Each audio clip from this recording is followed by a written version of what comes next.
Good afternoon, everybody. It's Mike with smartoptiontrading.com. Happy Friday, everybody, the 8th of September. This is our weekly recap. It goes out to everybody for free, both on social media and on my email list. And if you wish to learn more about us, come on over to smartoptiontrading.com, where you can join us in our live trading room for $25 for the first 30 days and see how you like us. Cancel anytime.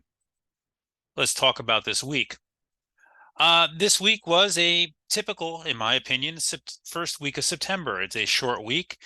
The big traders don't tend to come back till next week, and it was pretty quiet. And we had a very slow, methodical little pullback here again off the highs, with no damage done. And, today was kind of one of those candles that makes you go, well, I don't feel too good about things, right? We pushed up, we pushed just above the 50-day, and then we failed, we reversed, and here we are with about 25 minutes to go. We're on the lows.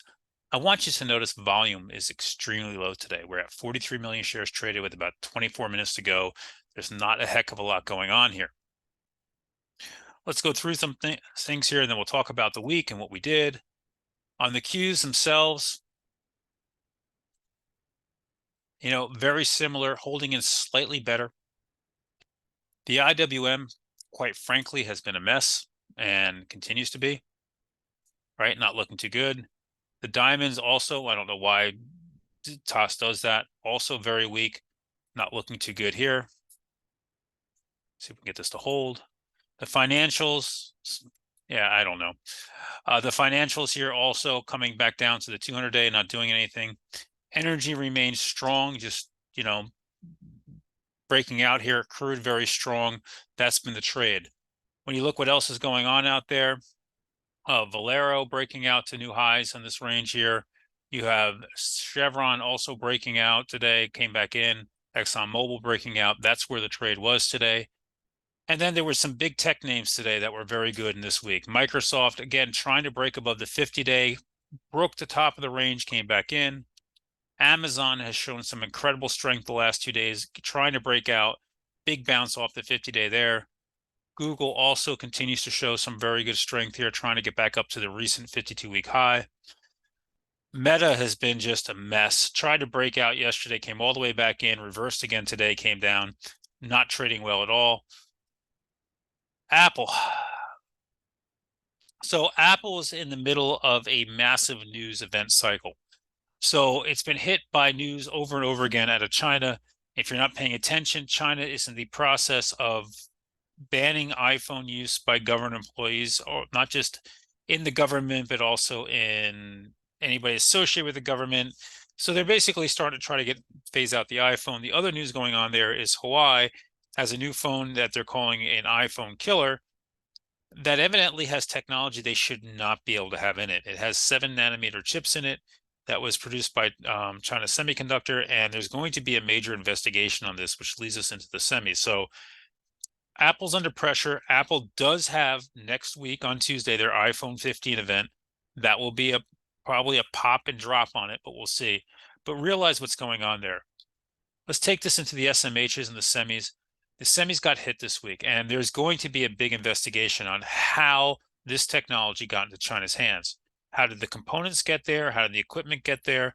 And, NVIDIA, AMD are probably safe. Intel is definitely safe. But companies like Qualcomm and Marvel are right in the crosshairs. LR Slam Research, AMAT, ASML, these are all the companies that provide that kind of equipment. Taiwan Semi, did they help them out? Was it stolen from them? There's going to be some looking into this and how, with all the sanctions, they got this technology and were able to do this. So just be aware of that in the semis. And you can see NVIDIA has also been pulling back, still holding the 50-day. It's been on this for a couple days now. AMD has tried to push. I mean, I will say this again, AMD to me is all about now when they announce availability of their AI chip. Failed at the 50-day this week, still holding in, not much going on there. Tesla also continues to fail at the 50-day. This purple line here, it's been a struggle, failed again today, pulled back. It's trading in a very tight range. It's range bound. This week we traded Tesla multiple times. I traded Roku, took, one win, one big loss on it. The NQ was good to me. Tesla as well.